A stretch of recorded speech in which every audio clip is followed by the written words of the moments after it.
Hello friends, welcome back. I am Raju stock analysis में आपका स्वागत है। आज हम जिस स्टॉक की बात करने वाले हैं उसका नाम है नेक्टर लाइफ साइंस लिमिटेड। क्यों यह स्टॉक हमें पसंद आ रहा है? तो इसके चार्ट में जो टेक्निकल पैटर्न चल रही है वो बड़ी अच्छी है और अभी ये अपने ऑल टाइम हाई से हमें 63% की गिरावट पे मिल रहा है। तो इसके फंडामेंटल भी बड़े अच्छे हैं। आइए हम इसके फंडामेंटल देख लेते हैं, बाद में चार्ट में टेक्निकल पैटर्न की बात करेंगे। अब शेयर होल्डिंग पैटर्न हम देखें तो पब्लिक के पास 53.5% जितनी होल्डिंग हमें यहाँ नजर आ रही है। उनमें भी 4% जितनी होल्डिंग तो बड़े इन्वेस्टर के पास है, यानी कि पब्लिक के पास 49.5% जितनी होल्डिंग है। गवर्नमेंट की इसमें 0.02% की होल्डिंग है। डीआईएस की इसमें 0.15% जितनी होल्डिंग है। एफआईएस की इसमें 1.5% जितनी होल्डिंग है। 44.5% जितनी होल्डिंग प्रमोटर के पास है।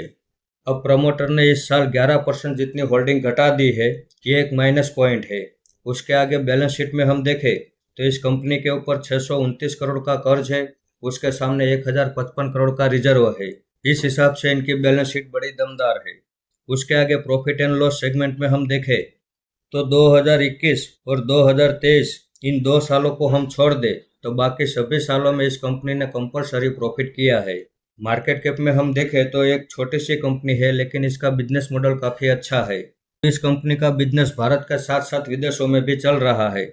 यहाँ कुछ देशों के नाम हमें नज़र आ रहे हैं, जिसमें पहला नाम है Brazil, Cambodia, Colombia, Afghanistan, Bangladesh, Myanmar, Japan, Korea, China, Nepal, Pakistan, Philippines, Belarus, Bulgaria, Hungary, Kazakhstan, Romania, Russia, Spain, तुर्की, यूक्रेन, मेक्सिको, वेनेजुला। इन सभी देशों में भी यह कंपनी अपनी प्रोडक्ट का निकास कर रही है, तो ये बड़ी अच्छी बात है।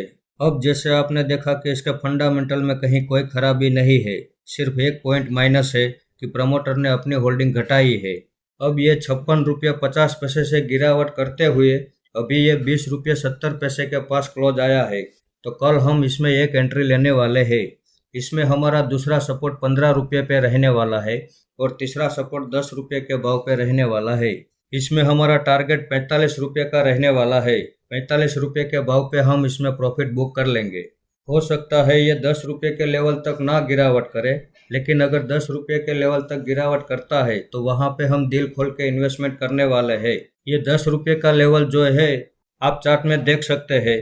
2006 में, 2009 में, 2013 में और 2020 में कुल मिला के इसने 4 बार 10 रुपये के लेवल पे सपोर्ट बनाया है।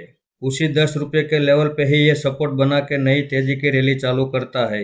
यहाँ पे देख लीजिए 2009 में यहाँ से भी तेजी की रैली चालू की, फिर 2013 में 10 रुपये पे सपोर्ट बनाया और एक नई तेजी की रैली चालू की।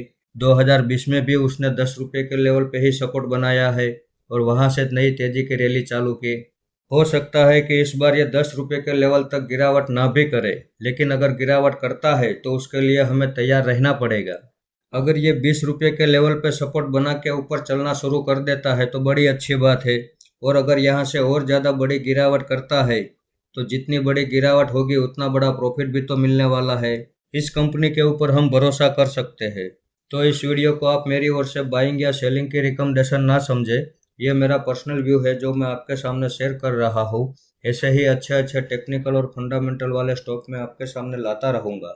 आपने यहाँ तक मेरा वीडियो देखा उसके लिए आपका बहुत बहुत धन्यवाद।